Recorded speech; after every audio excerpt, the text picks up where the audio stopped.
Bum, bum, bum. Leo Sigmund, we appreciate you being here. Good to see you. And has this started yet? Mic check, mic check. 1 2 1 2. It has started. We are live. This is the Dr. Nick's Amazing Man Stuff YouTube channel. If the internet, Google, YouTube is somehow blessing you with this on your random For You page, don't go anywhere. Even if you don't have a beard, stay tuned. Maybe you learn something. Maybe you join a beautiful, positive community and learn about a great company.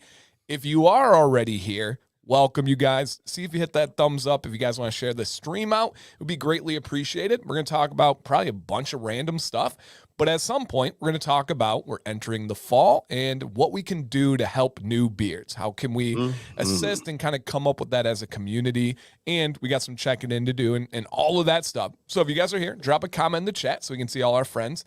And beyond that, I would first like to say, if I sound off or anything a little bit, I got all my little, what are these guys here? Ricola. I got my stupid fall sickness that I get every single year, whether I was teaching, whether it's my kids going there. So I got all the throat stuff. Woke up this morning after streaming last night, and it was about as raw as it's ever been, and a little bit of the head things. And I don't call it a sickness. I really don't think it's sickness. I just have like the fall gunk and stuff. So if there's any little raspiness or things, it's just me treating the throat, but I'll be okay. I'll be all right. But I want to make sure I got that out there to you guys.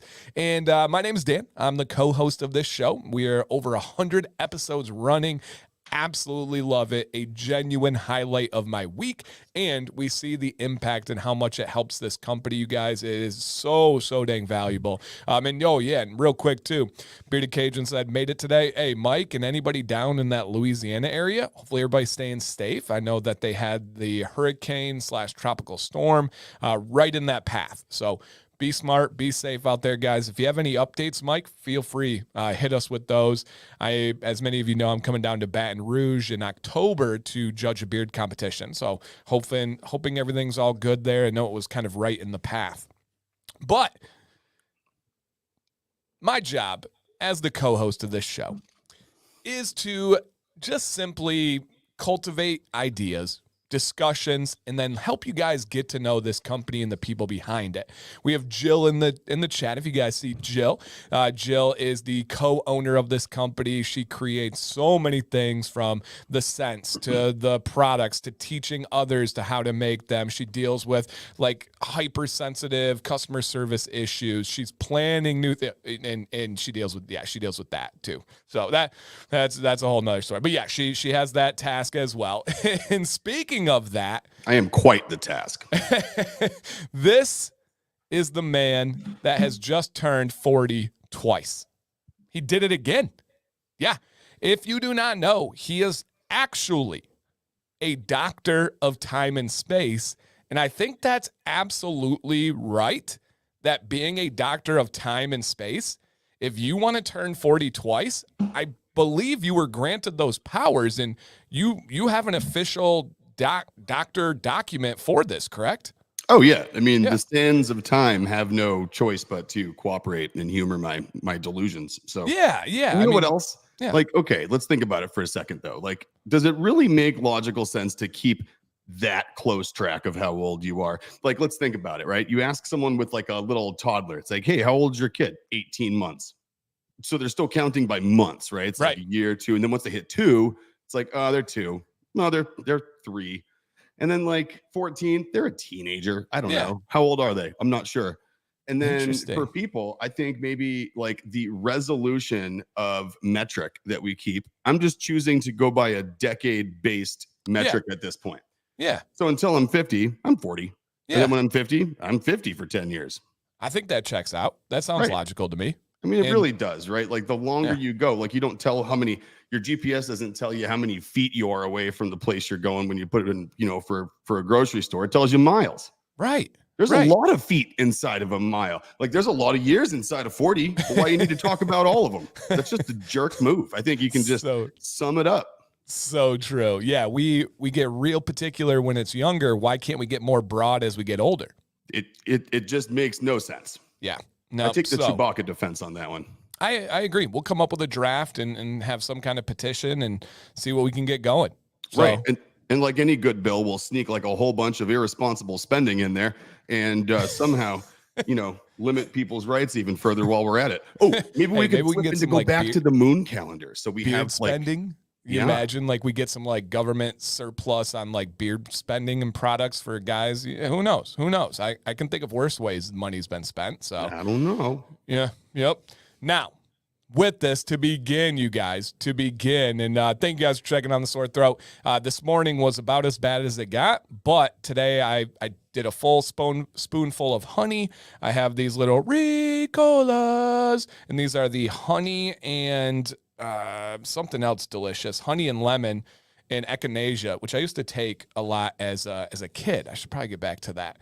And it's doing good. It's doing good. Actually, right now, when I talk and I'm active, I don't feel it as much. The second I stop talking, it really starts kicking. And so, but I'm doing good. I'm doing good. Thank you. Now, Nick, you did have a birthday this weekend. You did celebrate in your way. John says, happy belated birthday. Tell us about the guitar that was mentioned in social media. There was a social media post, and what did your birthday consist of? Tell the people, because everyone wants to know. Like, did you go to a bounce house? Did you go to fine dining? Like, where did you go to a Patriots game? I know that's not the answer, but they need to know. Nick is not hashtag sports guy, but what did you do? Take them through this journey of going through your birthday. Well, so after Build-A-Bear Workshop, huh? Somehow. What? Uh-oh. What? Time and space acting up again. Or is it me, guys? No, it's me. My bad. Tap out, go. Okay. You hear me? Okay. No. Okay, hold on. Yep, no, it's good. You're good. You sure? Yeah, that was really weird. I thought I was muted. My volume somehow went all the way down on my computer. Weird. Well, that has only happened one other time, and it's when you've been on the other side. Hey, it's just it's the orbit. It's just, I don't know what it is. So, right. Birthday. Birthday. It was great. So after Build-A-Bear Workshop and the Bouncy Castle, which was the Princess Peach one that I asked for this year. Thank goodness. Finally. Now, how did they treat you? Because we took Violet for her birthday to Build-A-Bear, and Sam did a review on Google, and it went like kind of viral. It's like your review has been reached by like 68,000 people, and they were not very Build-A-Bear like. They were not very nice or welcoming or encouraging. How did they treat you as compared to a 4-year-old girl? Well, I'm glad I gave you that soapbox to stand on. I did not go to Build-A-Bear Workshop. That was completely made up. I slept in a little bit, and then I hung out around the house, had some coffee, had a mimosa, and then, beer mosa.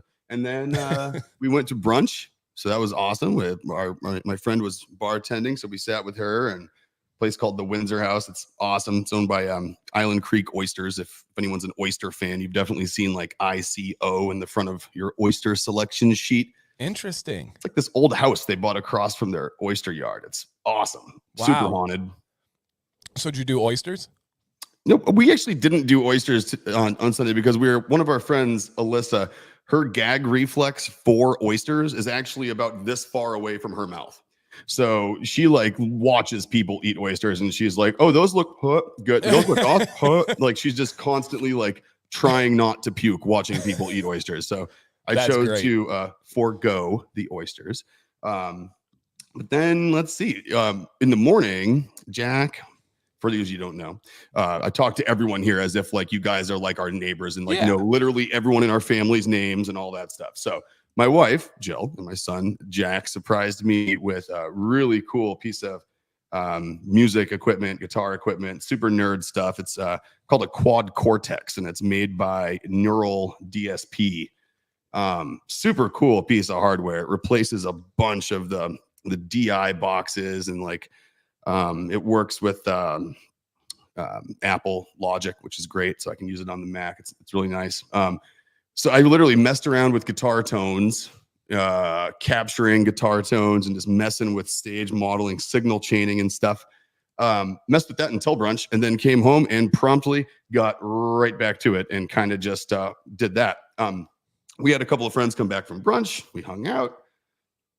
did a lazy dinner, just kind of at home, nothing crazy because it was Sunday night, school night, and worked out really, really well. It was an awesome day. We didn't try to pack too much in. I didn't feel rushed. I didn't feel like I had to do any particular things before I got to do what I want, which is pretty much exactly like my perfect version of a birthday, really. Right. No, that sounds beautiful. Yeah, it was Now, great. Jason says, cool about the quad cortex. He uses a fractal. He loves it. So is this the device on the screen? It is. Yeah. Fractals are sick too. It's like they're, is Fractal by, is it Axe Effects made by Fractal? I think it is, right?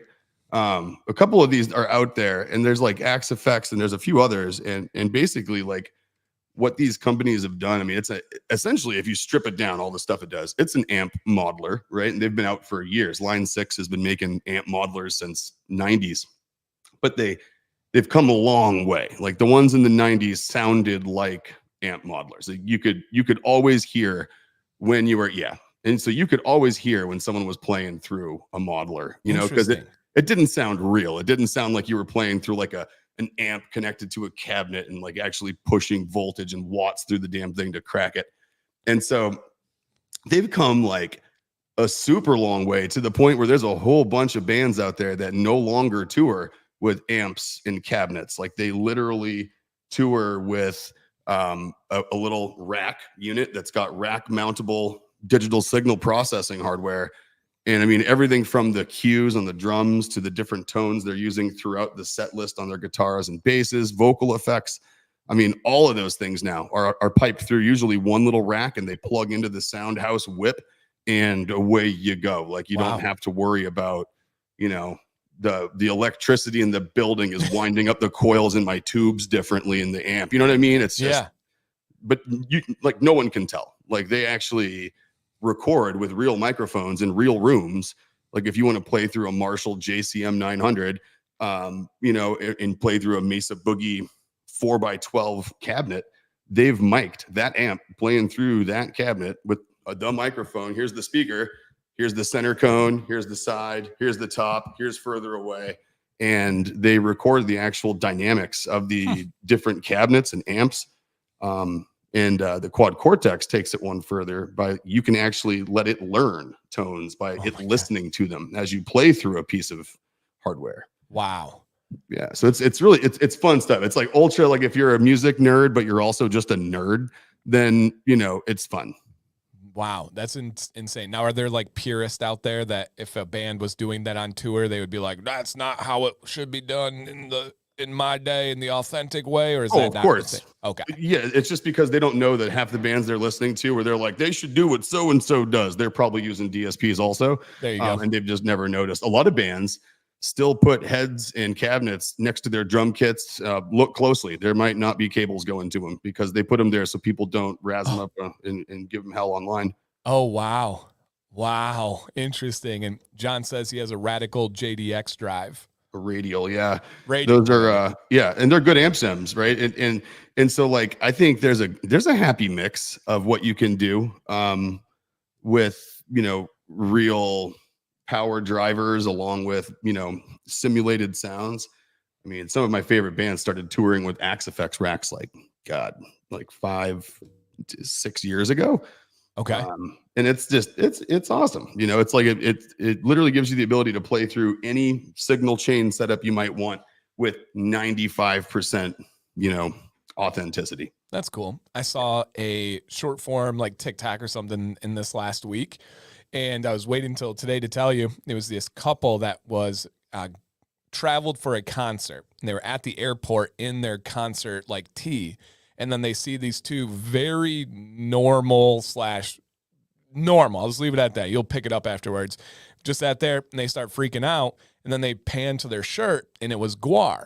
And then it was the band members not in their costumes or whatever the proper terminology would be. So they ran into them at the airport while they had their shirts on and recognized them outside of their costumes and had this really cool random interaction.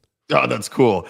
I love when you catch them out. I love when people recognize them and they're not expecting you to, because they're so freaking awkward. They're like except for, there's I don't know. Well, Brent, he's no longer with them anymore. Their most recent lead guitarist, but he almost all of them, like you recognize them and they're like, oh yeah, that's me.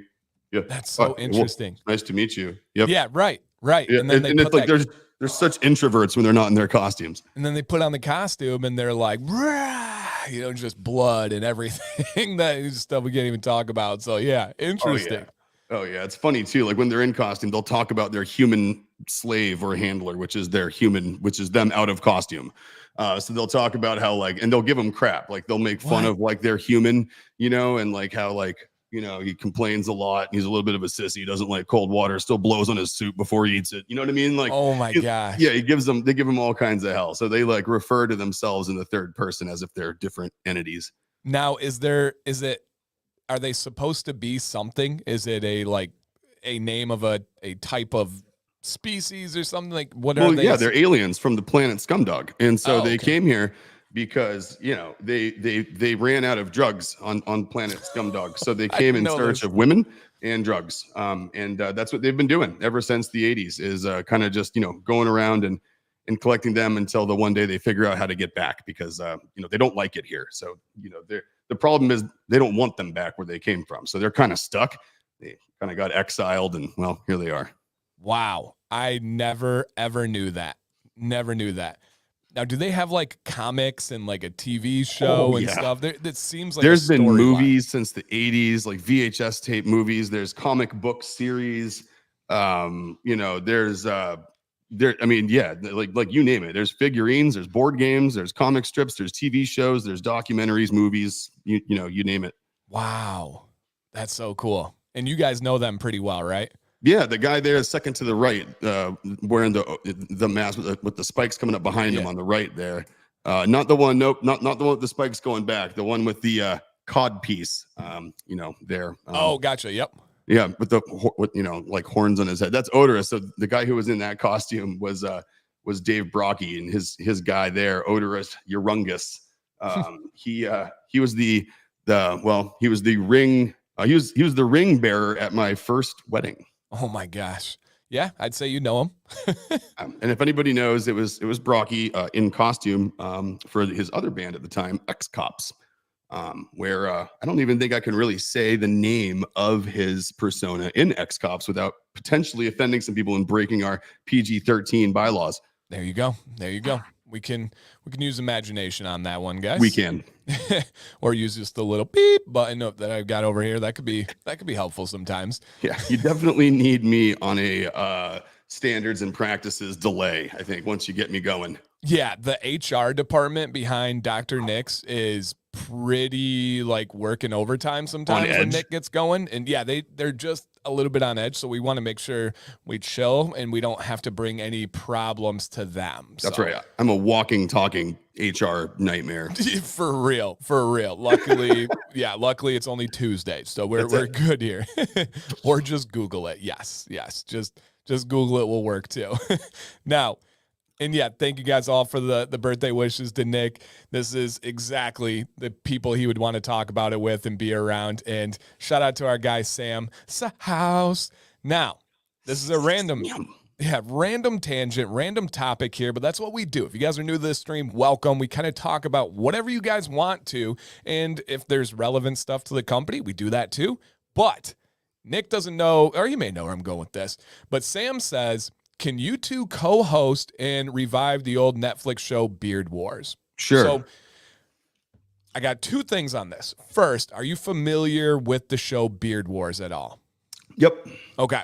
And there's been Whisker Wars, Beard Wars, essentially documenting the real rise of the beard competition world. And they had big personalities that left the world forever and all this stuff. So a whole mess there. Now, Sam, it's interesting you say that. Nick and I, probably once or twice a month, we just leave this stream and we're so amped up. And I'll be fully honest here, and then you probably shouldn't speak about ourselves like this. I'll be fully honest. When we leave the stream, we're I don't know what it's going to be, but someday, somewhere, Nick and I are going to get picked up by something for a show that is entirely not beard related, where we are the host, we are the personalities, we are something. And I don't know if it's us traveling, I don't know if it's us sitting and talking or what, But we genuinely are open to it. If any talent agents are out there watching anything like that, we feel like we would be absolutely electric together on a show. And I am curious out there. Let's say it was like a Netflix show or a Netflix special or anything that you guys can imagine. What would be some kind of non-beard related content that you would like to see? So, for example, I almost got a job doing, and I don't think I would have been able to take it anyway, but I almost got a job doing a show called Aliens versus Cowboys. And it was going to be investigating whether there's like alien sightings on these ranches, and they needed like this American on there to go through and kind of talk about it. Nick and I also would have, if we would have wanted to say yes, had a chance to go do a reality competition show where we went to a tropical island and competed with money to like all these different other like couples. And when I say couples, like husband, wife, brothers, best friends. We can call them pairs. That's a better word for it. I Yeah. like that. Yeah. Duos. We'll be correct here. Yeah. Pairs. Yeah. And so we essentially were not able to do it because it was going to be 4 months out of the country with absolutely no cell phone or internet access and absolutely no family access. And so when we went through it, man, we talked and we talked and we went back and forth, and they loved it. And it could have happened if we would have said yes, but Nick and I both were like, this would have been freaking cool. We would have rocked it, but neither of us could do 4 months away from our family. And so that was She almost guilt tripped us at the end of that too. She's like, well, I guess if you guys can't do it, I'll go find some. I wish I would have known that, looking back. Right. Wasted all this time. And I mean, if you know anybody else, kind of tell me and stuff. So we've had a couple of opportunities, but I am curious. So Jill says MTV Cribs Suburbia 2.0. Ooh. We go to people's houses and see what they got, and we're kind of the host walking around showing off the house and the personalities. Mm-hmm. Yeah. I like it. And Jake says 4 months is a long time. Always thought shows like that had a quicker filming schedule. Yeah, no, it's 4 months. And even if you got eliminated right away, you had to go live on this island, and you couldn't go home. You couldn't just leave. You had to stay there until the duration of the show. And essentially they were trying to get people and relationships to exaggerate or create things that aren't real. And so it just wouldn't have worked for us and our brands and our personalities and stuff. But it is a cool thought. It really is. Next time you're watching a reality show too, like everyone out there is like, it's changed. I don't like reality TV in general, but now that I'm watching, now that I kind of been through like the producer selection kind of like intro conversation process. Yep. And knowing the rigidity of what you just talked about. Next time you're watching a reality show and you're like, dear God, like where do they find these people? Like you couldn't find anyone better that could have done blah, blah, blah and won that money. Just keep in mind that was someone who probably was totally okay with disappearing from their residence and assuming maybe employment. And just go somewhere for 1 to 4 months with a chance of not being remunerated anyway for doing it except for living expenses. So just keep that in mind. That was you're like, those people are like one step away from like vagabonds. Oh yeah. And know too, when you do that, if they put you up in the hotel or resort, they get you food, they get you prize money, that's all taxable income. Hell yeah, so it is. Keep that in mind. Even the stay, even the food, even any of that is taxable income. And so it's not even just like free. You got to pay taxes on that stuff.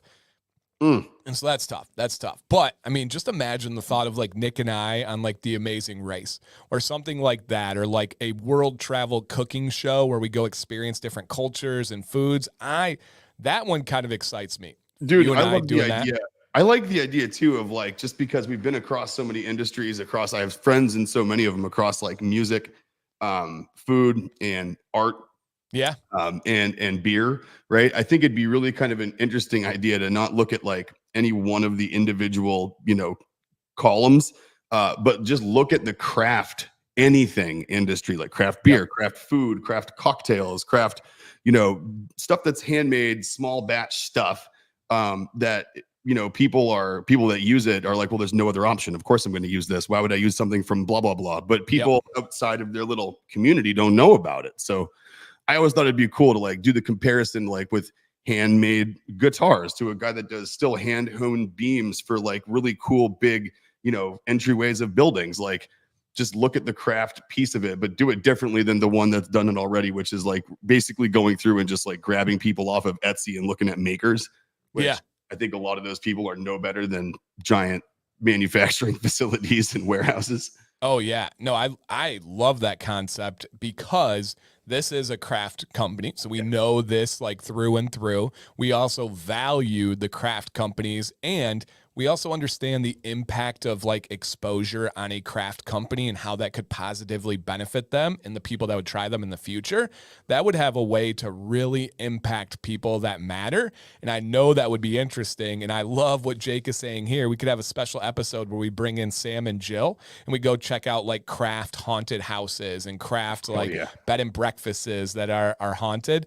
That would be like, go to Savannah, Georgia and do like that kind of stuff. Like New Orleans and look at like the bloody Badero places and all that stuff. No, I love that, man. And then you kind of, then it kind of also has legs where it can kind of straddle, and you do like stuff that's craft products and customer facing, but then also look at some larger brands that have kind of created like a lifestyle brand that still kind of makes you feel like it's a craft experience. So like, where does that bridge stop? Like someone that makes 10 of something a week, and then once someone makes 1,000, they feel like a giant company. But there's people that do 2,000 a week and they still feel small and they still have like genuine content. And like, how do the people do that? Is it a cultural thing? Is it what they're selling? Is it how they make it? Is it who's buying it? Yeah. I don't know. Yeah. I mean, and then that's tough too, because I think it was actually Leo in here who has asked me before, and we talk about the beard product industry and we say small batch, right? And it's kind of just, to me, the way I explain it, and I explained it to Leo, is it's kind of just a feel. Like, I don't think we can put a numerical value to small batch. I mean, we could say it's based on this amount of revenue, or it's based on this amount of products you make at any given time. And that's tough because I've seen small batch companies that are in the $200,000 revenue. That is much more small batch than somebody who's just doing it kind of as a hobby and just making stuff on the side. So breaking down that line of what is craft or what is small batch, I think it's very tough, and I think it's very nuanced. And for me, it genuinely is a feel. I've felt companies that are at $5 million in revenue, and it still feels like small batch to me. And I think the beauty of doing something like that, and whoever's watching out there, that wants to contact us, go ahead. And we're collaborative. There's no rigidity around this idea. Yeah. So like, what I love about it though is like, we go through and you get to watch either the process or you get to experience like, you sit with the head of their marketing team at a big company, or you're with the husband and wife team, and she does some Instagram stuff and he makes label machines, whatever it is. And then we talk about the stuff that are like brands that everyone knows and love that feel like lifestyle brands, like, like giant sunscreen company, Sunbum. They still handle their customers like they're their first customer. Kachava does the same thing.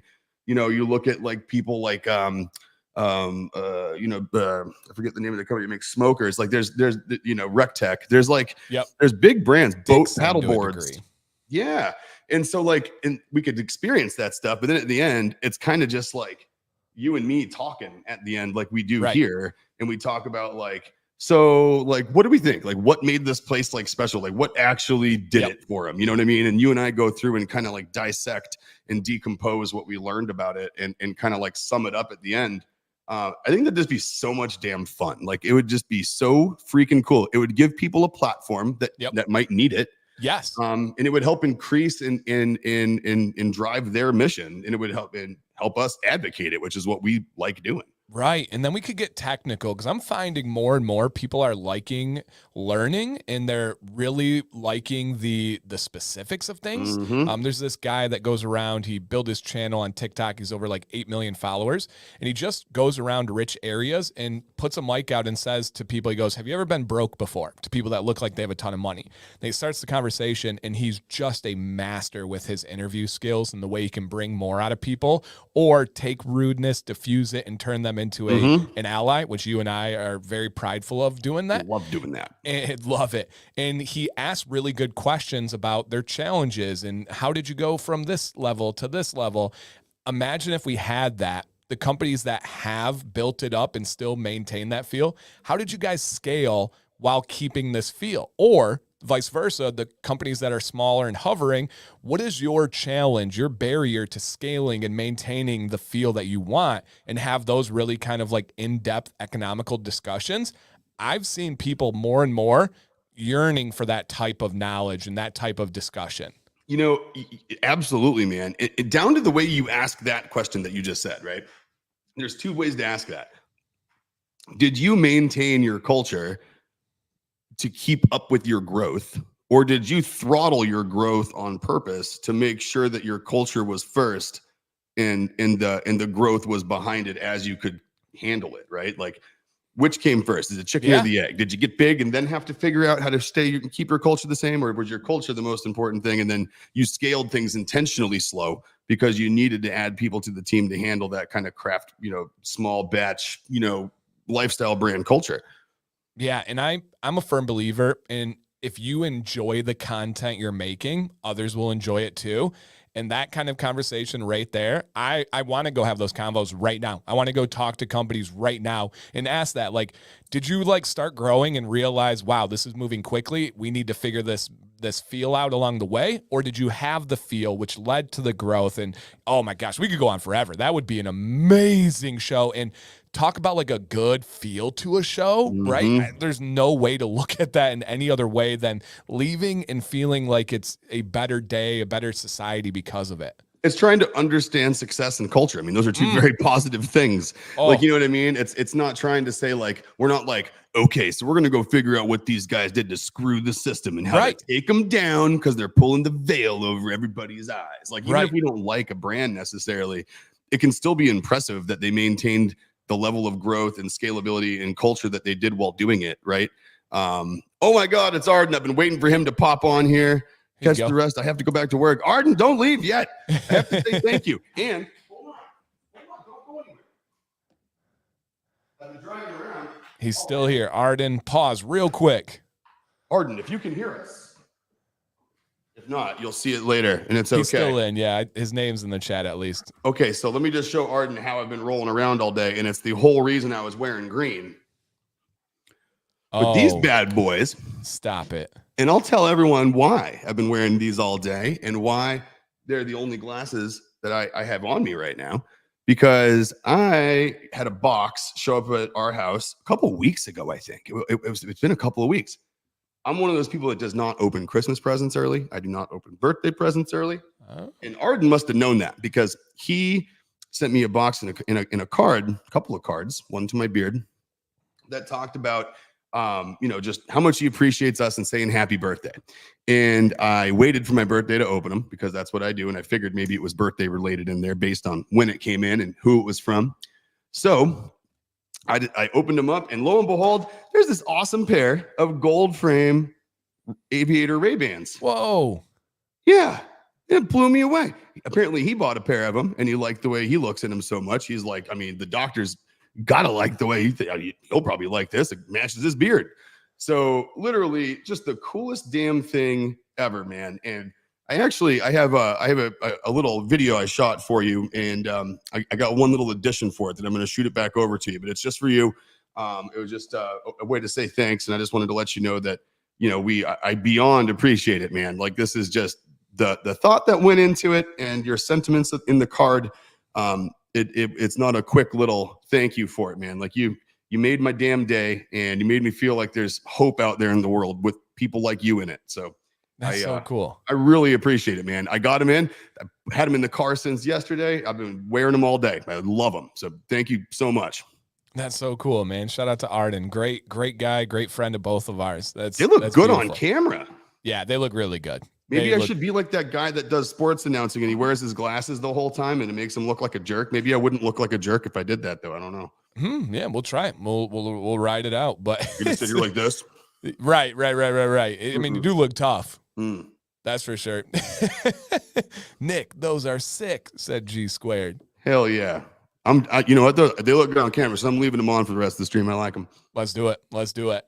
But yeah, no, I for real, we have never even discussed that show idea, but I for real like that. I think that has legs and there's all the feels to it, all the everything you want. And I want to talk to those people. And I'm sure you've experienced both sides of this, but for me, when I've had the chance to sit in on big meetings or sit in and talk to very successful companies, there are some that feel like it's an equation and feel like they have employees that are unnecessary and wasteful. And it's just, and I've been in those. Those suck. Those are not fun. But I've been in other ones where I'm like, it's just some dudes and dudettes just like talking and brainstorming and coming up with this stuff. It doesn't seem anything different than like Nick and I and Jill and anybody else does. And that's the coolest when you see them kind of like on a big scale. For example, to my horn a little bit here, I've been working with a couple of cool companies. One of them is a mushroom supplement company for your coffee. And they have these like different mushrooms. They're just like the coolest, normalest people talking. And I'm like this little teeny tiny creator, but they talk to me like very individualized, very cool. We officially any of the founders that are talking to you during that process? Yeah. I was going to say, imagine that foragers and people who put mushrooms in coffee are cool people to talk to. Like, I would pick them out of a written list of people that would probably be cool to talk to. And they are. And that's the most amazing thing. They're like, hey, does your wife need some more? What's going on? I'm like, that's so freaking cool, man. And to even remember that it was my wife and not me, and just absolutely amazing. And we also got reached out to officially by the Columbus Crew, our favorite pro sports team. Yep. And we've worked with them in like kind of peripheral ways. Like we worked with a hotel company that for the game. We worked with a different company for the game. Now they reached out and it's like their marketing team. I've been able to meet them now. They're just dudes. Like they're just guys. One of them has a beard and it's just like, that's it. They're just dudes. And I'm like, that's so cool. And the vibes of the crew is so family oriented, so fan like friendly. And it just, anytime I'm in those meetings and the companies that I look up to and love, it almost always makes sense. It just like comes out and I'm like, yep, that checks out. Yep, that makes sense. And it works the other way too, right? Like, yeah. A few years ago, I took on a 3-letter sports network based in New York on TV. Yep. That does sports. Yep. Sports. Yeah. Or sorry, 4-letter acronym. It was an FLA, not a TLA. Ah. Okay. Like yep. So it was, and it was hell. Like it was just like, and I didn't take him on as a customer. Like I left the meeting and the project coordinator reached out the next day and was like, when can we expect the statement of work? And I was like, I was going to write you an email. You can't. Unfortunately, I'm going to pass. Thank you. And those are some of the wisest decisions. Same kind of thing. I can't say a brand, but I have had a very, very, very large cosmetic company reach out to me and offer me a salary career type job. And I just politely turned it down. Now, is that easy to do, to turn down like big money and like life-changing money? I mean, it's not easy. It's simple, but it's feels not easy. Good. Yeah. It's not easy, but it is simple. And once you fast forward past that a few months, you realize, wow, I made the right choice. Like I made the right choice. I mean, there's been going back years. I mean, there's been things I haven't done because of cultural differences in like financially. I look at things sometimes, I look back and I'm like, damn, like they did say 7 figures. Like that number did have 2 commas in it. And I could have been very, very comfy right now. And I'm like, yeah, but to what extent? Like I wouldn't be who I am right now if I would have done that. Like I would have been someone with money in a bank account that wasn't the person who I enjoy being now. Yes. And to give you guys one last example on it, Nick and I, and we've alluded to this before, but it just perfectly fits it. Nick and I have sat in on meetings, plural, with management of maybe the biggest top 3 beard celebrity in the world. And wanting to have deals made and things happen that would have been very profitable, but it wasn't in the vein of the Dr. Nick's difference. It wasn't in the feel of a small batch company with care and consideration. And we walked away from those opportunities. And I say we too, because there would have been a lot of content. There would have been a lot of travel, a lot of cool things. But just know when it didn't feel right, we exited, because there's bigger things than just that number you said. And it's almost like teachers getting pushed into being principals. There's more to it than just an increase on your salary. There's stress, there's hours, there's just the way you feel. And we're really big on making sure that that feel is maintained. You know what, though? Everything you just said was true. But I feel like there's one addition to it, and it's just another facet that really bugs me.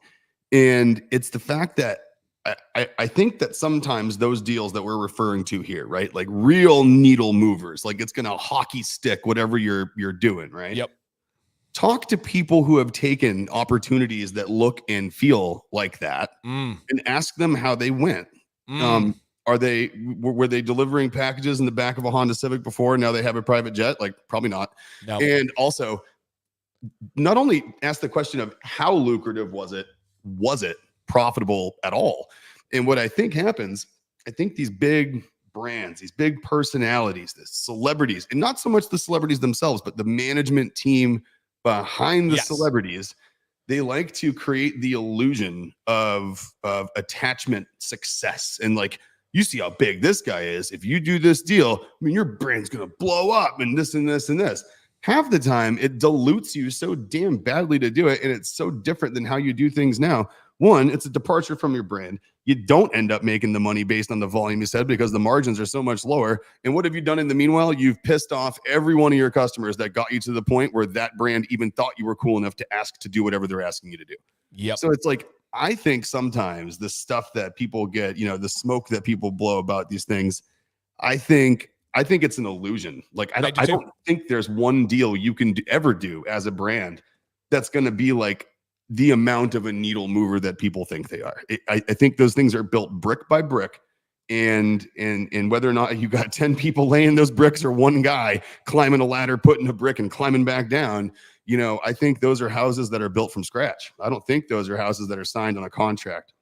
Agreed. And I actually loved your analogy of a hockey stick, right?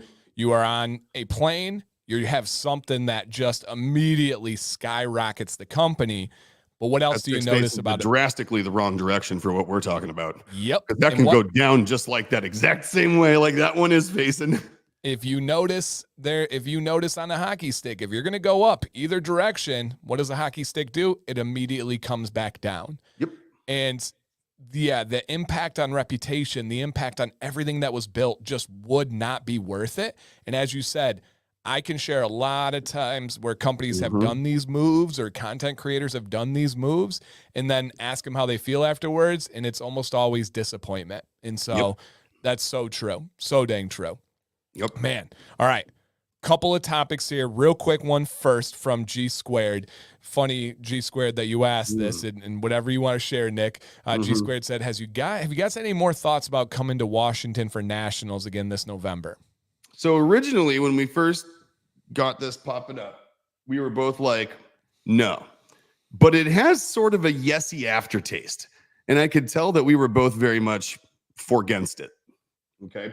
And so I got to thinking about it, and I got to just thinking about a number of facets around it. And I'd say it's safe to say at this point that we are in the feasibility analysis intake process of this idea. Tell them. So, is it up on the wall? Is it part of our roadmap for between now and the middle of November? No, but is it like a real strong maybe that's sitting there getting dotting the I's and crossing the T's and seeing if it's realistic? But I'd say we're definitely open to it. And if we can make it work, like I say, logistically, scheduling wise, monetarily, I'd say we're good. Jill's kicking you out. He's going. She's got the call. Yeah, we're trying to figure it out. Essentially, we're trying to figure out if we can have the least footprint damage back at home as possible. If we can get in and get out, if everything lines up, we're going to see some way somehow to go. It's tough being a national champion and not having a chance to come defend your crown. I mean, for real. I mean, it's and I'm not even, it's a different category, so it's like, I don't feel that, like if it was the same category, it'd be like hell or high water. But I think, no, we're looking, and Jill's right. Keep asking. That puts it back up to the top of the head whenever you do. But I guess the thing that gets me about it is like you have some stuff coming up, and we both do, and that gets into a busy time of the year for both of us, obviously. And they happen to put it like directly in the left armpit of the United States, so it's like up and left no matter where you are. Yep. And I have to in the next let's see, in the next 60 days, I have to be in Philadelphia, Knoxville, Tennessee, potentially Washington, Lake Tahoe, Nevada, Reno, Nevada, and then back up here for someone coming here up for the Halloween time. So it's like I'm literally like I'm bouncing all over the damn country. My hope with nationals is that I can line up, nationals, then directly afterwards, Lake Tahoe, directly after that, Reno. And I can kind of just rent a car in Washington, drive down from Washington, hit Lake Tahoe, drive from there to Reno, and fly back home from Reno. But yeah, I don't know. I'm going to see what I can stitch together. It's busy. I am this weekend flying to San Antonio, teaching at the second largest beard and barber beauty expo in the country. And that's, Nick, we got to discuss afterwards. Next week, guys, likely a different time. I'll be in the air, so just stay tuned for that posting. So I'm in San Antonio, and then I'm going to Baton Rouge, my first time in Louisiana, so I think that'll be pretty cool. Hell yeah. Judging a beard competition. Oh, and before that, I'm going to Detroit for the Great American Classic, where I'm judging a beard competition, and all over the place. I also, in this same time frame, turned down a paid trip to Arizona. There's a different large company that does a 5K plus like a barbecue and hangout and all this stuff, and they're like, "What's it going to take to get you out there?" And we're doing this, that. That one I just couldn't slide. I was like, I'm putting too much on Sam, and I just straight up had to say no, which is a weird thing. But G Squared, to kind of sum it up, we are literally 2 days ago, we just had first real discussions where it's like, we might airplane tickets, days, okay, fly in this day, fly out that day. How does it work? Back and forth. Yep. So we'll keep everybody posted. And people who know me well know that I very rarely get to that stage unless it's like past the 50% likelihood mark. So yeah. I just don't like to assign numbers to things. But Jill, like she said, she knows at what point in the feasibility study I'm at. Yep. And Nick and I know each other so well. We know each other's brains, where it was just like, if he's texting me, he knew I was thinking it. I knew he was thinking it. And it's just like, okay, but now we have to make it work. We have to make it work. I knew it was happening. I knew you were sitting there on Saturday doing the same thing I was doing, because we had a bunch of crap up in the air. And at one point, everyone left you alone, and you thought about, I have a minute to worry about more stuff. What am I doing in November? And it was all, and I'm like, oh, I felt it. I don't know what I'm doing yet, Dan. Damn it. All right, fine. Let's figure it out. Yep. And Jason, yes, that is who it was. So, and I would have loved to go. I just can't. Sometimes you just got to know when to say no, and you can't stretch yourself too thin. And that's the balance we're at right now for nationals. We want to make sure that it's going to work for all of us all around. Yeah. So all of us all around. And Sam, you just nailed it, dude. Straight up.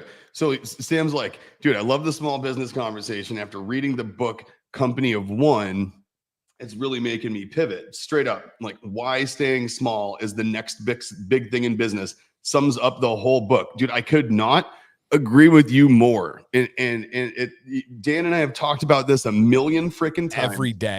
Every freaking day. Okay. Like, to the point where some of the conversation around it, assume for a minute we did believe the BS of that illusion of tying your horse to a big personality for a minute.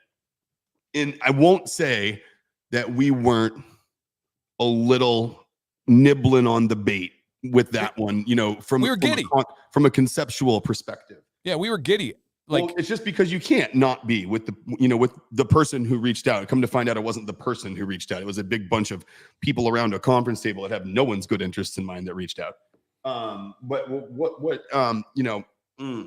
So we talked about it right then. We're like, okay, well, if that works, what do the numbers actually look like? Because sure, it can be sustainable. Things drop. And I'm like, well, I'll be honest with you. I don't see any reason why you need to get bigger in order to hit the revenues that you need to do to be able to have a sustainable business and have people that are comfortable and feel stable, working for it and running it. I don't think you need to get big. I don't. I think you're and they're dead on in that book. they really do look at the topic of, if you have something this big and you have a certain profit with it, if you ended up making it this big, like how much different actually is your piece of that pie? And people don't get is that, and Sam, they talk about it in Company of One. Part of the thing that happens to companies when they grow too much, right, is these rounds of funding that come in, and they dilute and further dilute their equity interests in what they started.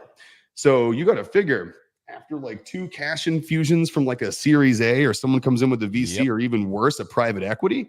I mean, those guys are going to come in and you're going to own a minority share of your company. You'll still have voting rights that can trump anyone else. But as far as like a distribution and dividends perspective, some of these big companies that owned up and they have, Series A or private equity funding, they own 10% of their company, like if that. Yep. Like the typical dilution after 2 rounds is 70%. Wow. So like they talk about it in that, and they're like, the reason the culture changes is because it's different people that are making the decisions. Like it's still the founder that's there wearing the shirt and the jacket and driving around, but the private equity guy shows up in the X6 leased BMW with 4 watches on his wrist because he, just can't show everyone that he has $1 million on him any other way. Right. And that's the guy making the decisions on a spreadsheet. You never met your customers. He doesn't know in the name you. that customers see, CEO and all these faces still remain the same. And so they don't see that. And one day I'll probably be able to share, but I've got one heck of a story about that happening, and angel investors and the previous owner still acting like he's making decisions, and he wasn't, and turns out to be a scam artist. And oh man, don't get me started. And another thing people lose sight of, when you do those things, they're not free. So let's say you link up with a big marketing company. We've all seen how that can turn out for different companies. You see people riding horses and stuff online. Or if you do link up with a big name celebrity, that's no not one free. liked that commercial. I loved that one. Those are not free by any means. So in order for you to even get back to a spot where you started as far as profitability, you need to massively increase your scaling and how you're selling, because your margins are much smaller. But when you are smaller, you can do less because you have bigger margins, and that is such a benefit to everybody involved. A company having to chase big volume sales to meet the margins they need is not good for anybody. That leads to cheaper production, worse routines, and just things that you don't want. And for example, there's a soap company that started out as like a kind of a lifestyle brand soap company, and everyone loved it. Then they got bigger. Then they linked up with one of those media companies. Then they started linking up with celebrities. I got the soap. When I tested it, I literally could put my thumb through the soap when I got it. It had not cured yet. I promise you, 5 years ago, their soaps were curing and were in a much better place, but now they're a household name, and that's that balance. Is it about that profitability? Is it about the 7 figures, like that you said, that have been thrown around in front of your face? Or is it about people trying Dr. Nick's oil, butter, whatever, and being so like proud of it and so happy about it? There's so many moving parts that people don't like to think about. All they want to see is number on paper. Dude, 100%. That's what they, yeah. And I mean, I guess what's really crazy about it is it's like what I talk about with cybersecurity, where I'm always wondering like how people are always confused. Like, oh my God, cybersecurity is the biggest growth sector in the United States technology market. Like, why do we keep still getting hacked? And it's like, well, because people work on people's networks. Even the best security engineers in the world are working for a salary. Like, they're not doing that because they woke up that day and they're like, I have a real passion for sitting in cubicle number 614 and looking at firewall 75 through 40.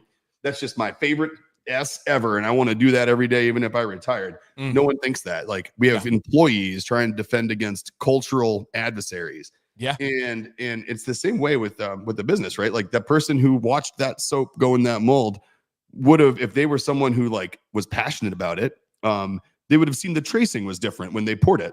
They would have seen that the bubble release was too fast, and they're like, "Ooh, something's wrong on that. We missed something." But you replace your compassion with money. Yeah, and unfortunately, money can't buy compassion. No. And if it's not if they don't have that personal investment, they don't have that compassion, they never will. It's not something you acquire by getting bigger. It goes the opposite way. And man, I love Sam's line here. He says, stay close, go far. And Leo says, if your name's on the door, you better care. Nick's name is quite literally on the door of this facility he's in right now. Dr. Nick's is on the glass door. I've been there and seen it, and that is great perspective to keep in mind. I like that little reminder there, Leo. That's nice. Yeah. It's like, it was like with Tommy Boy. Remember the Chris Farley movie? Oh, where, yeah. You know, and Dan Aykroyd had the big, Dan Aykroyd had the big auto parts company, and they were trying to put their little guy out of business. And, you know, and he's like, but we know our customers. We shake their hands. We love them. They know us. And Dan Aykroyd's like, yep, the focus group said that they'll buy more if the warranty is on the box. You got to put it on the box. That's what you got to do. You know, and it's like, you know, it was such a cool example of like someone who didn't even know what they were selling or the people who worked for them or anything else. And they're like, Or when you get the mass marketing companies that try to come into the beard world and market for a small batch beard company and have no concept that this industry is very, very, very different than everything else they've worked on. you can't do it. Like No. that'd be like a marketing company trying to work with a guy who charges 3 times as much for his engines that he builds for custom Chevys than anyone else who does it. And it's because of the one bearing that he has a patent on, and people in the community know it. And like, you can't advocate that message generically. Like you can't rebroadcast that message from, you know, just anywhere. Oh, beyond true. Beyond true. All right, guys, we should address the topic today. Now, let you guys in on a little secret here, not so secret. We like to talk about whatever you guys want to talk about. We like to go on these tangents. Now, I do time to time put specific titles in. Hey, sometimes is it for SEO reasons and people to try and find this company in this stream? Yes, absolutely. Are we entering the fall and people are going to be searching for new beards? Absolutely. Do I think that's disingenuous? No. If somebody is going to have a new beard and find this channel, find this community, find these beard products, this was good for them. Stop it. Like that is good for them. Beyond good for them. And we were good for them without talking about one damn product, without talking about anything they need to buy, without talking about anything else. And if someone is watching this right now and you've never hung out with us before and you clicked on this because like you were really wondering like, how are these people going to help people with new beards? I have a new beard. Like what we just did for you is we talked about our journey has led us back to small companies for doing what we do, but for doing what you're trying to do, which is growing a new beard. Don't go to Walgreens. Don't go to Target. Like those are not the droids you're looking for. Like the stuff you want is in this community. You want what's in these guys' beards, which by the way is not just our stuff. It's a category of stuff. It's a category of product that are made by people who have beards, who have solved problems with their beards, with the things they make, and they have then given that to other people, hoping it will help them the same way.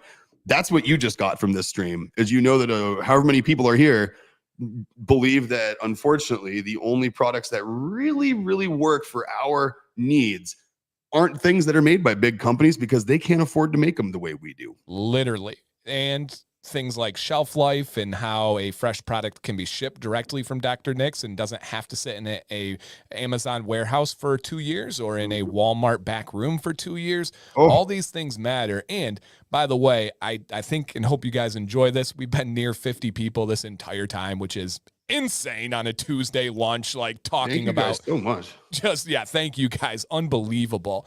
And Crazy. Truly, guys, if you can help any new beardsman out this fall, just simply guide them to good people and good practices.